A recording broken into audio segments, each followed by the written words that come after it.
Halo. Sebelumnya kami akan memperkenalkan diri masing-masing. Perkenalkan, nama saya Olivia Fitri Azwardiana sebagai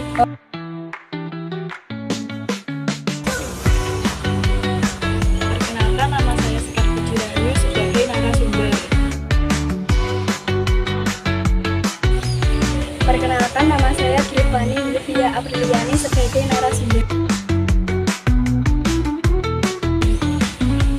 Perkenalkan, nama saya Flori Alameda Putrihera sebagai host. Oke, jadi kami akan sharing-sharing sedikit mengenai perekonomian Indonesia. Pada masa Orde Lama sampai Orde Baru. Nah, menurut kalian apa sih perekonomian itu? menurut saya, ekonomi merupakan kegiatan yang bersangkutan dengan produksi, distribusi, konsumsi, barang dan jasa yang melalui negara atau wilayah.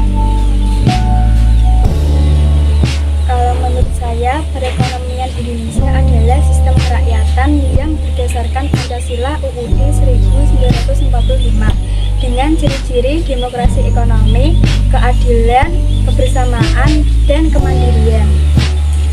Oke, Wah, pendapat kalian tentang ekonomi itu beda-beda ya, tapi maksud atau intinya sama, begitu kan? betul. Menurut sepengetahuan kalian nih ya, faktor-faktor yang mempengaruhi perekonomian itu apa saja sih? Faktor yang mempengaruhi perekonomian Indonesia yaitu ada dua, faktor internal dan faktor eksternal. Saya akan menyebutkan faktor eksternal. 1. Globalisasi ekonomi. 2. Perdagangan nasional. 3. Kondisi ekonomi Indonesia. 4. Tekanan geopolitik. Dan saya akan menyebutkan faktor internal, yaitu 1. Sumber daya alam, 2. Sumber daya manusia, 3. Modal, 4. Kewirausahaan. Ah, banyak juga ya ternyata. Ya kan, ternyata banyak juga loh yang mempengaruhi, yang faktor yang mempengaruhi perekonomian Indonesia.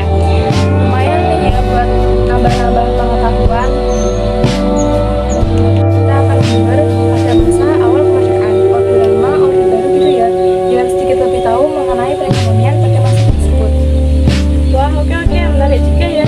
Gimana kalian? Setuju gak nih? Setuju. Oke, langsung saja yuk.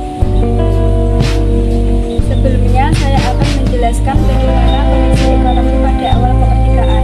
Kondisi kehidupan ekonomi pada awal kemerdekaan sangat sulit, seperti produksi menurun, inflasi tinggi, dan banyak rakyat hidup dalam kemiskinan. Pemerintah belum memiliki ekonomi yang kuat, dan Belanda melakukan blokade yang memperparah kondisi.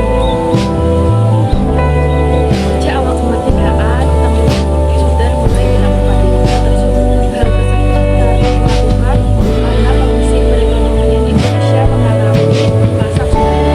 Indonesia memiliki bangsa pemerintah kolonial sebesar US 1,39 usai memiliki pengakuan kemerdekaan oleh Belanda melalui Kongres Meja Bundar pada tahun 1949.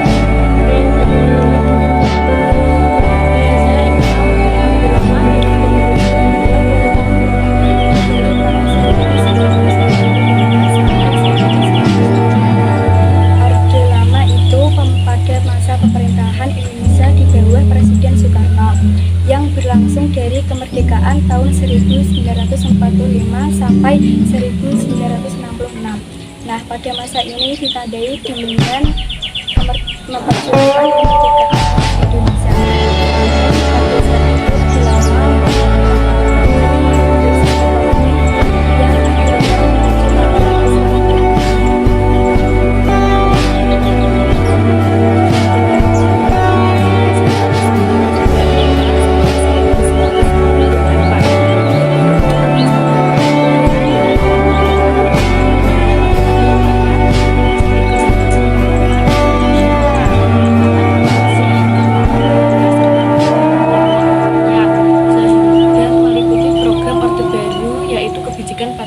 jangka pendek dan jangka panjang.